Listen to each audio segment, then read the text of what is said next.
Commencing counter-tyranny operations. Well, the 50th State of the Union, the newest member of our constitutional republic, Hawaii, is facing gun registration possibilities.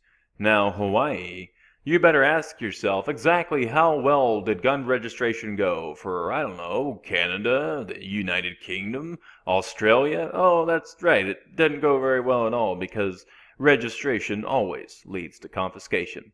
So kill the commies when they come for your guns, Hawaii. The state of California has gone and restricted gun ownership even further by banning the bullet button lowers on AR-15s and something about only guns that can't receive detachable magazines.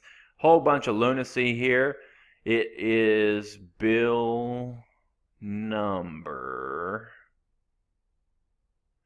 It's AB 1664. I'll have a link for you guys so you can read through this. And I've yet to hear the major gun channels mention that the Clinton 94 gun ban operative is replacing Antonin Scalia, who Obama's laughed about having murdered, by the way, several times in various different meetings. So you might want to cover that, gun channels. Speaking of gun channels dropping the ball, I have successfully called out large, cowardly gun channels for also failing to cover the United Nations Office for Disarmament Affairs' upcoming meeting to implement the UN Arms Trade Treaty to make you a disarmed, defenseless slave. They marched in protest, a silent procession of a people grasping for one last chance to resist, shamefully admitting they only have themselves to blame for government policies that threaten their way of life, their security, and the future of democracy in Britain. We've been very apathetic for years, and now we're paying the price for it. A future that's in doubt, and the largest peaceful protest in British history to try to change that has got many asking, where were these voices 6 years ago when there was an outright ban on handguns, and pistol shooters were forced to surrender their firearms, confiscated by the government to be destroyed. Liberties that have already been sacrificed for the politicians' false promise of a safer society. Gun bans that, as predicted, have simply backfired. We've seen about a 40% increase in firearms crime since the ban was introduced. That is not a success in my book. We need to be armed, you know, we're not safe any longer. Everything is changing. It's very simple. The authorities have no way of controlling criminals, so they control the law-abiding because we're an easy target. And now, some members of Parliament are questioning the government's anti-gun agenda, an agenda that has, without a doubt, failed. The use of weapons in crime has risen dramatically. And it's very difficult to get government departments to openly accept the fact. Politicians refusing to face the facts, while the police are forced to every day. It's totally out of control. This police officer, who feared he'd lose his job for speaking out, asked to remain anonymous. He said for the first time ever, bobbies are carrying firearms, but they're still outgunned by criminals who can buy whatever they want on the black market. Every officer now in this country gets issued with body armour. When I joined the police service back in the 80s, we didn't have any of this. We had a wooden truncheon and a set of chain link handcuffs. The firearms laws have been tightened up since. Why do we still need this equipment? Simply because the criminals have the weapons and they're prepared to use them. Gun policy's gone tragically wrong, and police morale at an all-time low. I feel let down by the politicians, by the senior management in the police, and I feel at present I cannot give the public the service they demand and expect. And as this officer made very clear, it's a law built on a lie. The politicians, basically, they have misled the public. They said, if we ban handguns, the country's going to be a safer place. They ban handguns, the country is not a safer place. Why are British people not to be trusted? And I think that says a lot about the government. Citizens left defenseless, now victims of the very laws passed to protect them, and asking how many more Tony Martins will there be. Martin, a Norfolk farmer, was forced to protect himself when no one else would, not the police and not the British justice system. What happened at this farmhouse owned by Tony Martin 4 years ago has struck a real nerve, not only in this country, but internationally. 2 men broke into Tony Martin's house. Both of them were shot. One of them was killed. And the man who fired that gun, Tony Martin, was initially sentenced to life in prison for murder. But many people think Tony Martin should never have spent 1 day in jail.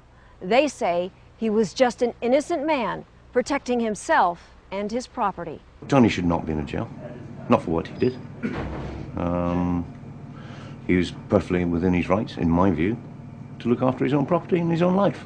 My thoughts is that I would do exactly the same, put in the same situation. I would not hesitate to do exactly the same. I personally believe that, you know, if you're in your own house and people come in, then they should expect whatever they get. Everybody around was saying the same thing. You must have a right to defend yourself. It has gone too far, swung so far in favour of the criminal. Criminals like those in Tony Martin's case who were no strangers to the law. 16-year-old Fred Barris, who was killed, already had 29 convictions. And 30-year-old Brendan Farron had 34 convictions and had been in prison for burglary. He was sentenced to 3 years for trying to break into Tony Martin's home. But after only serving 18 months, he's free while Tony Martin remains in jail. And he's now threatening to sue Martin using taxpayers' dollars. The system is on the side of the criminal, not on the side of the victim. Go and rob somebody and then sue them because they've damaged you. It's absurd. The injustice of a justice system. And although Tony Martin has had his life sentence reduced to manslaughter, he still sits behind bars here at High Point Prison in Suffolk, England, counting the days until he's released. I was the first reporter from the United States allowed to visit with Tony since he's been in prison. And although no cameras were allowed, I was able to talk with Tony by phone. And what you're about to hear is Tony Martin in his own words about that fateful night. Well, I've never really said it publicly before, but I've had a pretty raw deal. I personally think it's very, very wrong for somebody to have to live in their house in fear. But for some unknown reason, there are people in this country who don't know the difference between defending yourself, protecting yourself, and malice aforethought. I thought it was the people that came in the house that were malice aforethought. Chief Constable of Norfolk said that Tony shouldn't have used his gun, that he should have yelled for help. Well, you've seen the isolated location. I could scream furthermore and nobody would hear me at 2 o'clock in the morning. It's just a nonsense, I do believe. It could have quite well been the dead man, because there's no question. The police in this area is totally inadequate. I mean, we get little or no support. Police protection, residents here say they can't count on, and they're fed up with being denied the right to defend themselves. We've been broken into several times before. And most of the people around here at one stage or another has either been broken into or had an attempt to do so. This wasn't the first time you had a problem. No, that was the 3rd time this year that somebody had broken the house, yeah. You actually become a prisoner in your own house. I have every sympathy. I genuinely do. But I can't say that the law shouldn't be what the law was. What I can say now is that because of that, we ought to review that particular law. I think the Americans have a saying about it's better to be judged by 12 than carried by 6. Tony Martin tried that venture. He was judged. He is in prison. The story is not yet finished. And neither is the story of a struggle to reclaim rights these honest citizens have already lost. Costly mistakes of trusting in a government that has left them unprotected. Their message to gun owners in America is simple. It will happen to you if you let it. Jolly well could, and they ought to realise that. If they saw what we're seeing in this country, then they'll fight for it. But if you don't do anything, you will lose your liberties, and make the effort. Don't be apathetic. Get out there and fight. Learn from our experience and don't give an inch. Your Constitution matters, your freedom matters. The Pericles said it way before me. Freedom is only for those who have the guts to defend it.